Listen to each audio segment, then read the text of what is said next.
Hi, my name is Veronique Medrano with Tejano Nation Online here at the Tejano Music Award nominee meet and greet with none other than Joey Martinez. Hi, Joey, how are you? I'm doing great. How about yourself? Pues aquí con todos los spookies y los bats And you're dressed appropriate considering the weather. I know, it's like right? Spooky, scary, Veronique. Yeah. So tell us a little bit about yourself, and for anybody that's out there that may not know about you. I'll go back to 2000. I was, How back? Like way back? 2000, when I was with David Lee, Garças Musicales. I came in after Marcos Orozco, right before Mark Ledesma. They wanted to go sexier, so they went with Mark, and so that's why they booted me out. Okay. No. And then in 2000, and about 5, 6, 7 around there, I was a lead vocalist for Grupo Rodeo with Panchito, shout out. And then now I have my own group now, Joey Martinez y Miradas. We have a CD that's been out for about a year, back in the studio again. Hopefully release a single before the end of the year for the next CD. Nice. So you already have a CD out? Yes. Okay, so did this, just to be clear, this CD got you nominated? This is the one that got me nominated, yes. And so tell us a little bit about the vibe of this particular CD. Because you said they went sexy, so what are you? Are you Urban Cowboy? No. No. I don't wear boots. I had to when I was with David Lee because they bought them for me. But well, see, if someone bought me boots, I'd wear them. I'm wearing them. I wear them at night though, to sleep, out of respect for DLG. But no, this CD it had been about 2 years in the works. We started about 2016 around there. It took us a couple of years to finally finish it. I lost my dad in during that time, so there was a song that I wrote, Se me acabó el corrido. That's what my dad said when he found out he had cancer. He turned to my sister and go, bueno, se me acabó el corrido. So it took me about 30 minutes to write, but about 5 years to actually put down. So that it's kind of more like a tribute for me. I mean, the fans have gotten a real good response from it. They really like it. Some of the songs, there's at least one song in there that somebody can, you can relate to. I wrote a song for my granddaughter. In fact, we have a video out right now. Hopefully it gets nominated for Video of the Year. What's the title of the video, just in case people want to know? Ay Que Chula, which is also up for Song of the Year for Tejano Music Awards. Oh, wow. So you can vote for that. Thank you. I wrote that for my granddaughter. If we could, we'd put a list of all the things he's nominated for on top of my face. There's 4. There's 4 things. Song of the Year, Album of the Year, Male Vocalist, and New Group. There you go, guys. 4 nominations for Joey Martinez, and he's a tried and true veteran here in the Tejano music industry. He's old. Is that a nice way of saying I'm old? No, I mean, been around for a while. No. I said tried and old. true veteran. I am. Because at this point, I'm getting. As soon as you get off of New Artist of the Year, you're a veteran. That's true. That is true. So, when you were with all these groups, what were some of the things that, like, the takeaways that you got? Oh, I mean, definitely the professionalism. I mean, the musicales, those guys have been around for years. I learned a lot from them, how to act on stage as well as off stage. I mean, because the people are watching you all the time. And that was before cameras, before the camera phones. Now with the camera phone, so that kind of helped me right now. So I'm careful as to what I do and what I say. Plus, I'm also an administrator in education, so I'm always on the clock.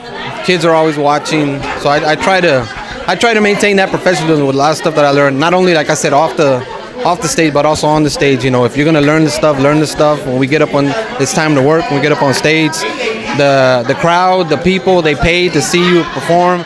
You can't I was gonna say, but I didn't. You have to have professionalism. You have to come in there and you have to. See, look, he's so controlled. I'm trying to, and whether it's 5 people or 5,000, you got to put on the same show. Those five people deserve just as much as anybody else they paid. So that's another thing too. I try not to drink during the gigs. Another thing that I learned off the stage is different. By myself is different. In your room, it's different. Maybe a couple of shots, some just kind of get rid of the nerves a little bit, because I still get nervous before we get up on stage. So something, since you mentioned you're an educator, and there's a few educators who are Tejano artists. So how does it feel, being an administrator, being an educator, a former educator, and then also pushing La Onda? Oh, it's an opportunity. I use the stage as the stage, whether I'm on stage or in front of a classroom, in front of the teachers, in front of the students. I don't necessarily consider myself a role model, but I do know that the kids are watching. They're watching. They're not listening to what I'm saying. They're watching what I'm doing. Same thing on stage. Most of the time, people go, they don't want to hear me sing. No, I'm kidding. They're malo! watching me with their eyes. They're watching him with. They come to dance with their eyes. So, but you start going like this. They start going like this. Try to hypnotize them a little bit.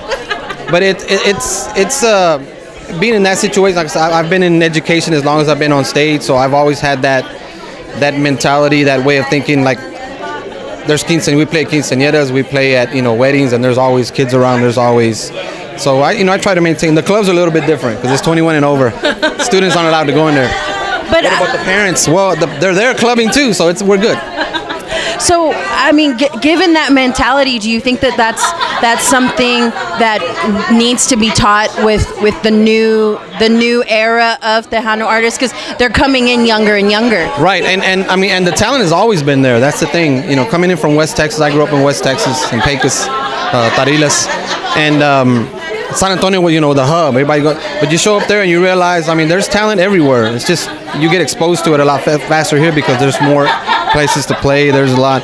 But with the kids coming up, yeah, I mean, you definitely have to tell them, hey, look, I make it a point to tell a kid, even if there's something good that they're doing, they have a talent, I let them know. And this is what you're good at.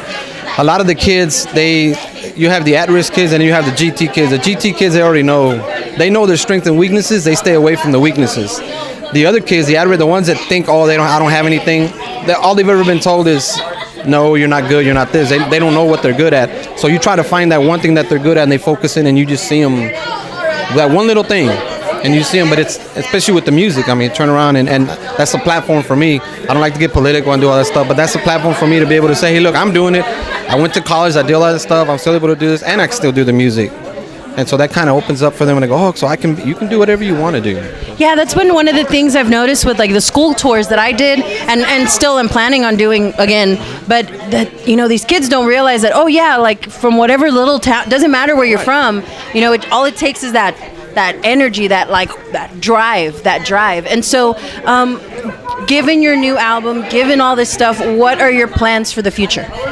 To get in the studio and put another CD out. We're trying to put one out once every year, at least one every other year, so we don't stay out too long. I've heard that a lot. Is that just the mentality? It's just you guys have to be putting something out every year, and why? For me, I think it's now with social media, the music is out there so fast, and I think with this younger generation, people want to see new stuff. You want to keep it going. It does. I don't want to say the songs get old, but you have to keep putting out new stuff. You have to be, if you want to be out there and let the people know who you are, you have to keep putting out new stuff. Plus, once you lay down the stuff, you've been in the studio. Once you lay down the music, you've been working on it for, we don't work on a song for 30 minutes and that's it. You've been working on it for a few months. By the time it gets out to the public, there's new stuff coming up. So as an artist, you want to keep putting out new stuff. You want to keep, you evolve, you mature, you get different experiences, and so you want to be able to put that music out there. It's not really about the money, because we make a lot of money in this industry. We make so much money. Like we're here, we're drowning in it. So much. But it's not about the money. It's just putting it out there. The awards are great. I appreciate being recognized, but that's not what it's all about. For me, it's getting up on stage and seeing the reaction from the crowd, or having somebody come up and say, you know what, that song, those lyrics. When you write a song, that to me, that's the fun part. That's the important part for me. Is to now don't get me wrong. I don't mind the money. You guys want to come and pay to see me, great, because I have to pay the musicians. I do it for free. I have to pay the guys. Unfortunately, they charge me, so I have to pay the guys. But for me, it's just misconception cleared. Yeah. We have to pay someone. Yeah, somebody goes somewhere. So speaking of musicians and to pay to come out and see you, is there a tour in the future? Right now, what I'm doing, because we just trying to get back in the studio, we're just trying to hit club dates and stuff like that, just to kind of keep these guys going. The musicians that I use or that I have also help out other groups. Guitar player Steve plays with Shelly, Texas Latino. He's up. Well, I'm not gonna say what we call him, but he plays everywhere. And so the other guys, they have a different. What we're trying to do is get in the studio, try to get some more music out there, and then try to hit some of these smaller clubs. Of course, we have a lot of private gigs. Weddings, quinceañeras, that's always good. But for the public, hopefully before the end of the year, if not by the beginning of the year, we'll start getting some actual tour. We're trying the process. It takes a while to kind of book stuff ahead of time. Yeah. So hopefully by the new year, I say new year because we're already October, almost November. Yeah, in a few months, New Year's Eve, hopefully we'll kick it off New Year's Eve and then get out there and start gigging some more. So just a refresher, if y'all have been watching this entire time, hopefully, what are the 4 things that you're nominated for? Song of the Year, Ay Que Chula, which is Song of the Year, that's my granddaughter's song.